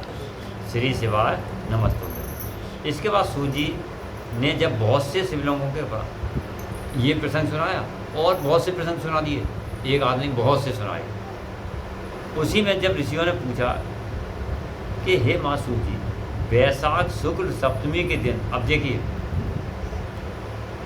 गंगा दशहरा ज्येष्ठ की दशमी को होता है, सभी जाते हैं गंगा दशहरा, फिर उसके अगले दिन निर्जला एकादशी होती है, तो सब जाते हैं गंगा सप्तमी का भी उतना ही महत्व है जितना गंगा दशहरा का है, लेकिन उससे भी ज़्यादा है, लेकिन बहुत कम लोग जा पाते हैं। तो सुनिए, मुनि सूजी कहते हैं, ऋषियों ने पूछा, वैशाख शुक्ल सप्तमी के दिन गंगा जी नर्मदा में कैसे आई? गंगा मैया नर्मदा में किस प्रकार आई, इसका विशेष वर्णन कीजिए। वहाँ महादेव जी का नाम नंदकेश्वर कैसे हुआ, और महादेव का नाम नंदकेश्वर है, इसको भी बताइए आप। तो सूजी ने कहा, महर्षियों, एक ब्राह्मण थी जिसका नाम ऋषि का था, ब्राह्मणी थी उसका नाम ऋषि का था। वह किसी ब्राह्मण की पुत्री थी और एक ब्राह्मण को ही विधिपूर्वक ब्याही गई थी। ब्राह्मण की पुत्री थी, ब्राह्मण को ही ब्याही गई थी। हे विप्र प्रभु, यदि वह द्विज पत्नी उत्तम व्रत का पालन करने वाली थी, तथा अपने पूर्व जन के किसी अशुभ कर्म के कारण प्रभाव से वे बाल वैधव्य बन गई, बाल विधवा। अब लड़की मतलब देर से शादी हो रही, पहले मतलब जो 9 वर्ष की कन्या का शादी हो जाती थी, 9, 10, 11 वर्ष की अवस्था में, तो पूर्व किसी कारण से वो जो थी अपने शादी के कुछ समय बाल अवस्था में ही विधवा बन गई, किसी पूर्व जन्म के कारण, कर्म के कारण। तब वह ब्राह्मण पत्नी ब्रह्मचर्य व्रत के पालन में तत्पर हो पार्थिव पूजन पूर्वक अत्यंत कठोर तपस्या करने लगी। विधवा हो गई तो उसने भोलेनाथ का सहारा लिया, शिवलिंग का बनाया पार्थिव, और उनका पूजन अर्चन करके कठोर तप करने लगी। उस अवसर पर मूढ़ नाम से प्रसिद्ध एक दुष्ट और बलवान असुर जो बड़ा मायावी थी वहाँ पर आया। वो तो तपस्या में नहीं थी, तो सब तरह के लोग घूमते हैं, तो मूढ़ असुर आया। आज की भाषा में समझ लो कि गलत व्यक्ति, गलत दृष्टि रखने वाला आया। वह अत्यंत मायावी था और काम बाण से पीड़ित होकर वहाँ आया। उसे जब उस ब्राह्मणी को तप करते हुए देखा, भाई बाल अवस्था थी, भले ही वो विधवा हो गई थी, तो लड़की थी और तपस्या से उसका अंग भी और मतलब सुंदर लग रहा था, तो उसको देख के वो मोहित हुआ और उसका सानिध्य पाने की चेष्टा करने लगा हुआ। हे मुनीश्वरों, परंतु उत्तम व्रत का पालन करने तथा शिव के ध्यान में तत्पर रहने वाली वह साध्वी नारी काम भाव से उस पर दृष्टि न डाल सके। मतलब वो तो दृष्टि डाल रहा था कि मुझे इसकी सानिध्य प्राप्त हो जाए, परंतु तो उसके लिए कोई अंतर नहीं पड़ा, वो अपने ध्यान में तल्लीन रही। उस ब्राह्मण ने उस असुर का सम्मान नहीं किया, मतलब न ही उसे कोई वार्तालाप किया, कुछ नहीं किया, क्योंकि वह तपोनिष्ठ शिव ध्यान पारायण थी। उस कृषांगी युक्ति से तिरस्कृत हो दैत्यराज ने उसके ऊपर फिर क्रोध उत्पन्न किया। पहले तो आराम से वही सूर्पणखा की तरह, पहले तो बड़े आराम से सुंदर वेश बना के गई, मैं तुमसे समान पुरुष कोई नहीं, ना तुम मौसम सोना सुंदर नहीं, मैं मौसम साथ सुंदर नारी नहीं है, और तुम्हारे साथ होगी वो नहीं है।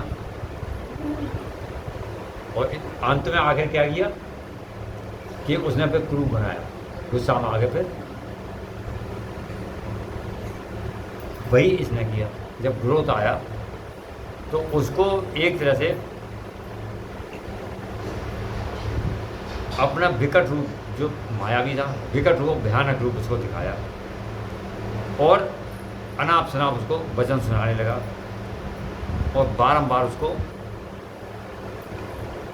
मतलब कष्ट पहुंचाने लगा।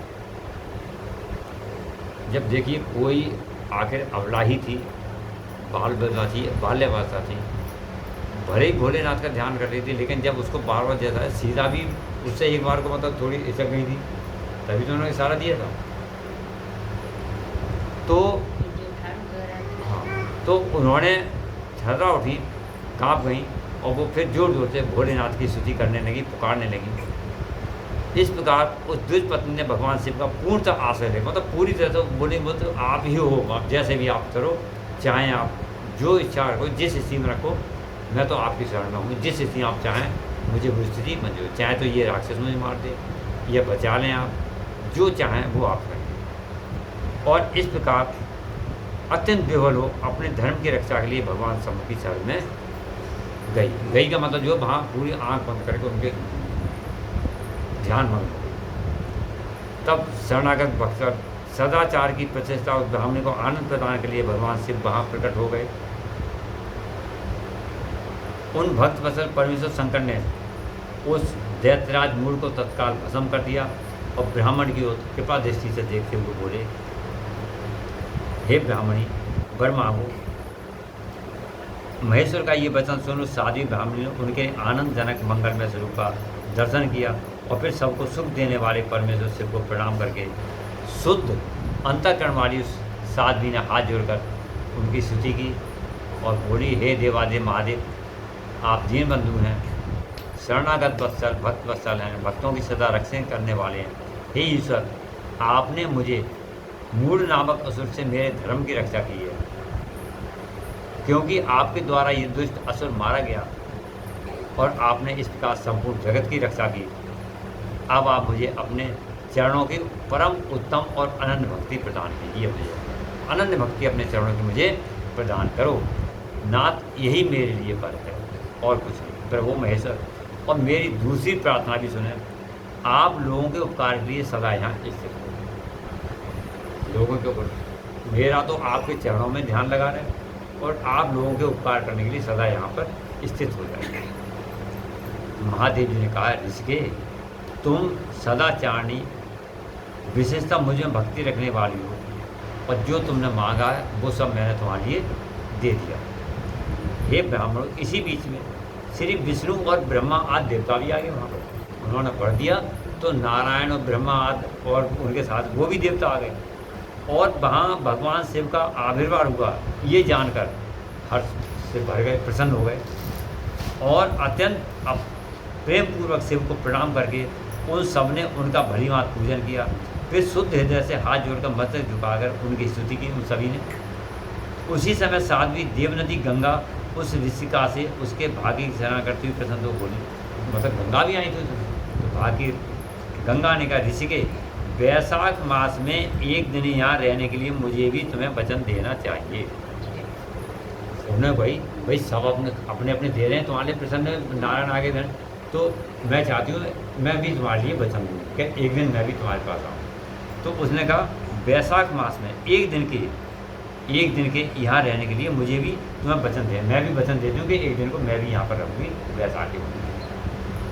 उस दिन मैं भी इस तीर्थ में निवास, मतलब इस तीर्थ में निवास करूँगी, मेरा वास भी नर्मदा में भी हो जाएगा। ठीक। सूत जी कहते हैं, महर्षि गंगा जी की ये बात सुनकर उत्तम व्रत का पालन करने वाली सती साध्वी ऋषिका ने लोकहित के लिए प्रसन्नतापूर्वक कहा, बहुत अच्छा, हे मैया गंगा मैया, अगर ऐसा है तो ये तो बहुत ही अच्छा है, ऐसा ही हो। भगवान शिव ऋषिका को आनंद प्रदान करने के लिए अत्यंत प्रसन्न हो उस पार्थिव लिंग में अपने पूर्ण अंश से विलीन हो गए। जो उन्होंने लिंग में प्रकट हुए थे वे उसमें विलीन हो गए।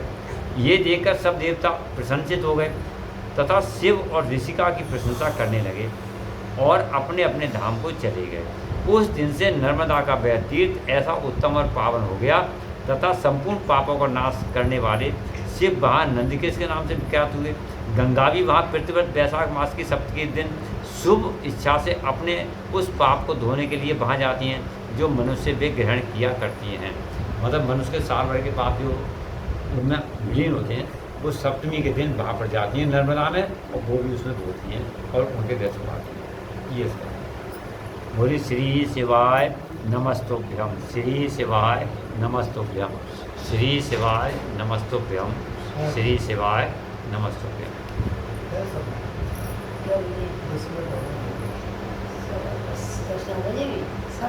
मिनट रह गए भाई। 10 मिनट हो रहा, 10:30 मतलब 20 मिनट पंद्रह मिनट 5 मिनट में आरती वगैरह हो जाती है।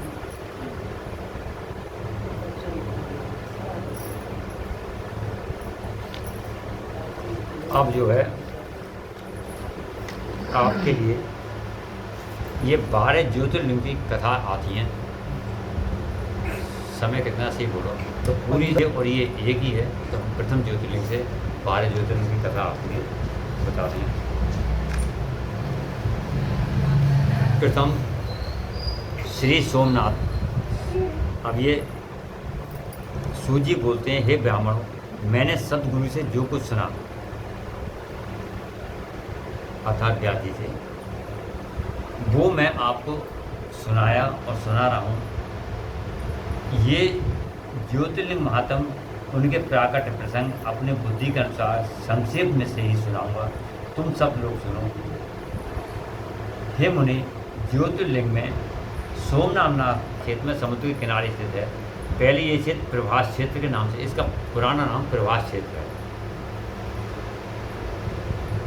वहीं भगवान श्री कृष्ण ने जरा नाम के व्याध के बाण को निमित्त बनाकर अपनी लीला का संवरण किया था। जब श्री कृष्ण वहीं पर लेटे थे और एक व्याध ने जब बाण अंत मारा तो वहीं उन्होंने अपनी लीला समाप्त की थी और गोलोक धाम को चले गए थे। शिव जरा नाम के उसने यहाँ की ज्योतिर्लिंग की कथा पुराणों में इस प्रकार दी है। अब शिव पुराण के अनुसार दक्ष प्रजापति की 27 कन्या थी, 60 कन्याएँ हैं, लेकिन उनमें से 60 में से 27 चंद्रमा को ब्याही गई थी। बाकी अन्य ऋषियों 13 कश्यप को और बाकी और जो 4 ऋषियों को, मतलब इससे अलग ही चंद्रमा के लिए 27 कन्या ब्याही गई। उन सभी का विवाह एक साथ हुआ चंद्रदेव के साथ, लेकिन उनमें चंद्रमा का अनुराग जो था 27 में वैसे सबका था, परंतु सबसे ज़्यादा अनुराग केवल रोहिणी के प्रति रहता था। उनके इस कार्य से दक्ष प्रजापति की अन्य कन्याओं को कष्ट पहुंचता था जो बाकी थी 12। उन्होंने अपनी ये कथा व्यथा अपने पिता को सुनाई। दक्ष प्रजापति ने इसके लिए चंद्रदेव को अन्य प्रकार से समझाया, किंतु रोहिणी के वशीभूत उनके हृदय पर इसका कोई प्रभाव नहीं पड़ा। अंततः दक्ष ने क्रुद्ध होकर उन्हें सही हो जाने का शाप दिया, अर्थात कुष्ठ रोग हो जाए, क्षय रोग। इस शाप के कारण चंद्रदेव तत्काल क्षयग्रस्त हो गए, रोगी हो गए। उनका क्षयग्रस्त होते ही पृथ्वी पर सुधा शीतलता वर्षण उनका सारीगा। देखिए अगर हमारे लिए सूर्य देव जितने आवश्यक हो उतने ही चंद्रदेव भी आवश्यक है, क्योंकि सूर्य देव के तपन को चंद्रदेव ही शांत करते हैं रात में चांदी के द्वारा, और कोई नहीं, वरना पृथ्वी जल के भस्म हो जाए। तो जब उनके वो क्षय रोग ग्रसित हो गए तो इससे पृथ्वी पर सुधा और शीतलता का वर्षण जो वर्षा होती थी वो सारा कार्य रुक गया। चारों ओर त्राही त्राही मच गई। चंद्रमा भी दुखी हुए और चिंतित थे कि क्या किया जाए। उनकी प्रार्थना सुनकर इंद्रादि देवता, वशिष्ठ आदि ऋषिगण उनके उद्धार के लिए पितामह ब्रह्मा जी के पास गए। सब ब्रह्मा जी के पास सृष्टि सुनाई भी, चंद्रमा को इसका कष्ट है, पृथ्वी को कष्ट हो रहा है, सभी लोग त्राही हैं, क्या किया जाए। इस प्रकार ब्रह्मा जी ने उनकी बातों को सुन करके ने कहा, हे चंद्रमा, अपने शाप विमोचन के लिए अन्य देवों के साथ पवित्र प्रभास से भगवान की आराधना करें। भोलेनाथ, उनकी कृपा से अवश्य इनका शाप नष्ट हो जाएगा और ये रोग मुक्त हो जाएंगे। उनके कथनानुसार चंद्रदेव ने मृत्युंजय भगवान की आराधना का सारा काम घोर तपस्या करते हुए 10 करोड़ मृत्युंजय मंत्र का जप किया। इससे प्रसन्न होकर मृत्युंजय भगवान शिव ने उन्हें अमरत्व का वरदान दिया। अमरत्व का, अमर हो जाइए। हे चंद्रदेव, तुम शोक ना करो, मेरे वर से तुम्हारा शाप विमोचन तो होगा ही, साथ ही साथ प्रजापति दक्ष के वचनों की भी रक्षा हो जाएगी। कृष्ण पक्ष में मतलब तुम्हें, अब देखिए, दक्ष ने शाप दिया था तुम 6 हो जाओ, और 6 का एक रोग भी होता है 6 होना, और 6 का मतलब जो कम होना, 6 मानी कम हो जाना, और 6 मानी रोग होता है, दोनों चीज़ें। तो उन्होंने कहा कि मैं तुम्हें बताऊँ, उससे तुम्हारे दक्ष का जो उन्हें अपशाप देगी वो भी होना जरूरी है, उसकी भी रक्षा हो जाएगी जो उन्होंने साबित किया है, और तुम्हारी भी रक्षा हो जाएगी, तुम्हें अमृत भी मिल जाएगा। तो किस प्रकार उन्होंने किया कि कृष्ण पक्ष में प्रतिदिन तुम्हारी एक एक कला छीण होती जाएगी, एक एक कला कृष्ण पक्ष में छीण होती जाएगी, कृतपदा से लेकर के अमावस्या तक। पहले चंद्रमा पूरा दिखाई दे, फिर धीरे धीरे और अमावस्या को विलीन हो जाएगा, और अमावस्या के बाद पुनः फिर एक एक बढ़ेगी और पूर्णिमा के लिए पूर्ण चंद्रमा आ जाएगा। एक एक कला, किंतु पुनः शुक्र पक्ष में उसी क्रम से तुम्हारी एक एक कला बढ़ जाया करेगी। इस प्रकार प्रत्येक पूर्णिमा को तुम्हें पूर्ण चंद्र प्राप्त होगा, और चंद्रमा को मिलने वाले पितामह ब्रह्मा जी के इस वरदान से सारे लोगों के प्राणी प्रसन्न हो रहे हैं, और उसी से सबका सृष्टि का भी होगा। इस प्रकार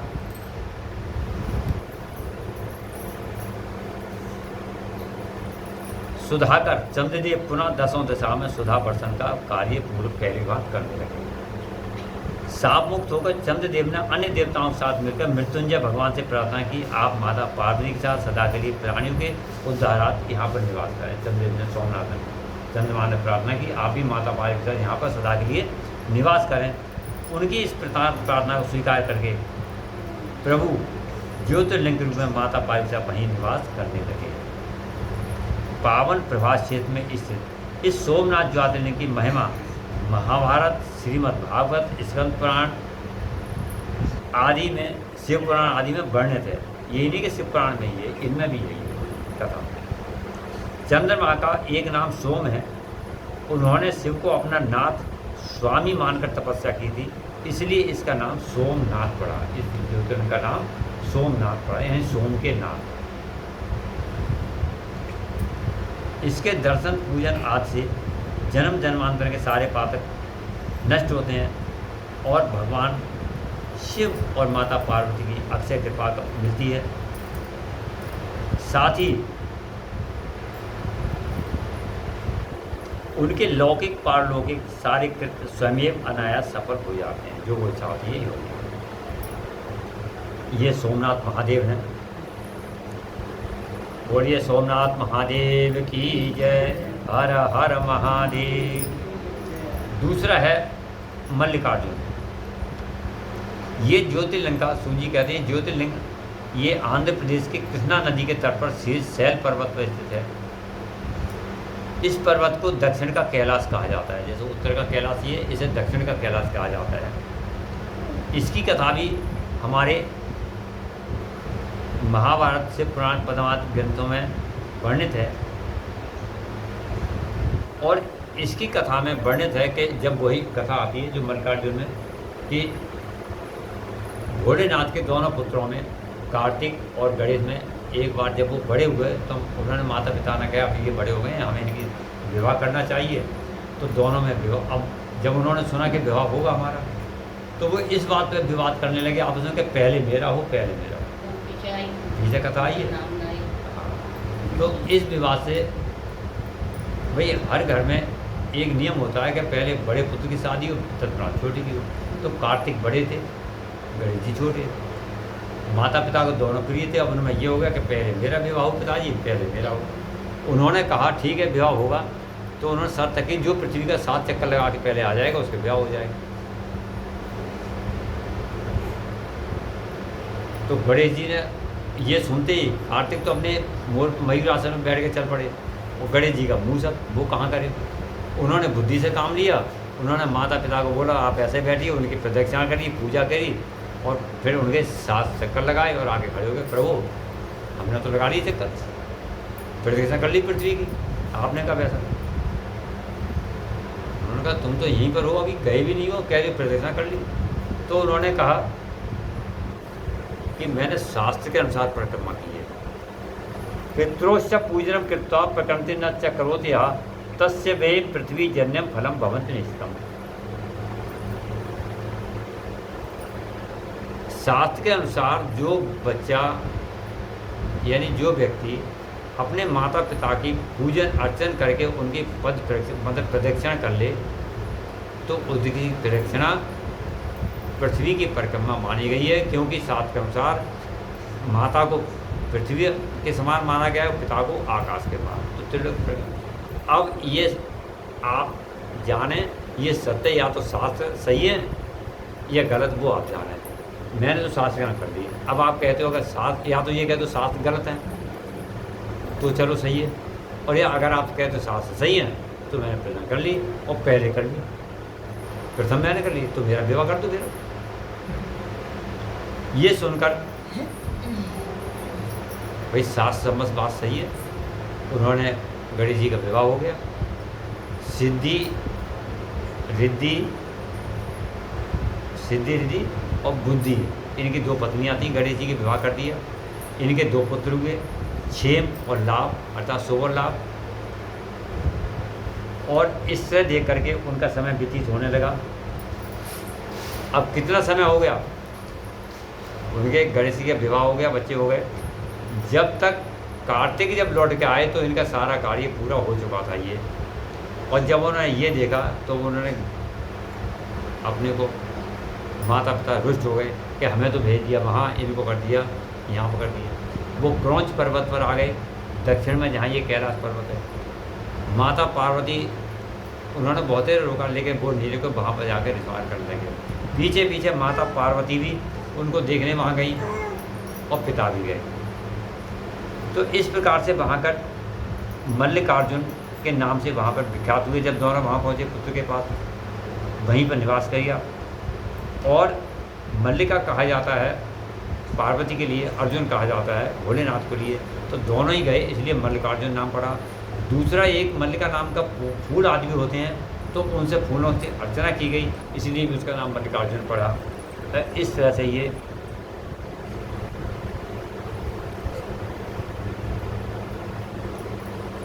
इसका नाम मल्लिकार्जुन पड़ा है।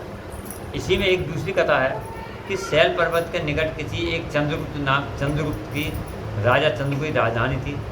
किसी विपत्ति विशेष के निवारणार्थ उनकी कन्या महल से निकलकर पर्वत रात के आश्रम में रहकर वहाँ गोपियों के साथ रहने लगी। और कन्या वहीं रहकर उसके पास एक श्यामा गाय थी, उसका दूध जो था रात में कोई चोरी से दूध लेता था। जब वो सुबह उठती तो उसका दूध गायब मिलता। उनके दूध कहाँ जाता है। एक दिन उस कन्या ने इसका रहस्य का पता लगा लिया कि इसको कौन चुरा रहा है, मतलब राजकन्या ने उसको धूते हुए देख लिया। जब वो वहाँ पर पहुँची तो मतलब गुस्से में वहाँ पहुँची दौड़ते हुए कि आज पकड़ा गया चोर, मतलब जो है। लेकिन जब वहाँ पहुँची तो उसने क्या देखा कि वहाँ एक शिवलिंग था, उसके ऊपर कोई था, गाय वहाँ पर दूध उसका गाय का वहाँ पर चढ़ रहा था शिवलिंग पर। ये जानकर फिर उसने पूजा अर्चना की है। और फिर उस राजकुमारी ने वहीं पर कुछ समय के बाद एक मंदिर का उसी शिवलिंग पर मंदिर का निर्माण कराया। वही शिवलिंग मल्लिकार्जुन के नाम से विख्यात हुआ और भोलेनाथ पार्वती वो वहाँ आके उसमें प्रतिष्ठित हो गए। शिवरात्रि के अवसर यहाँ पर उत्सव मनता है, मेला लगते हैं। इस प्रकार ये तीर्थ क्षेत्र की पुराण में अधिक महिमा बताई गई है। इस शिवलिंग का दर्शन पूजन करने वाले भक्तों की सभी कामनाएं पूर्ण होती हैं। जो शिव के चरणों में स्थिर प्रतीत हो जाती हैं, उन्हें दैहिक, दैविक, भौतिक आज सभी प्रकार की बाधाओं से मुक्त हो उन्हें मोक्ष के मार्ग पर ले जाती है। बोलिए मल्लिकार्जुन भगवान की जय। हर हर महादेव। तीसरा अवतार जो है महाकालेश्वर का है। ये उज्जैन नगरी में है। अब ये पूरा ही करते हैं।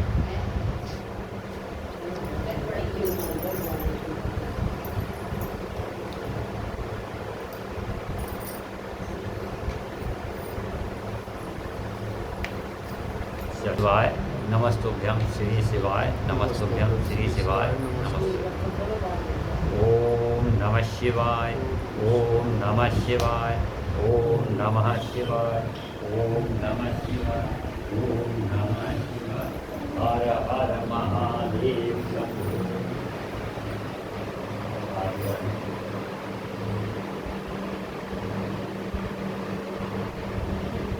श्री शिवाय।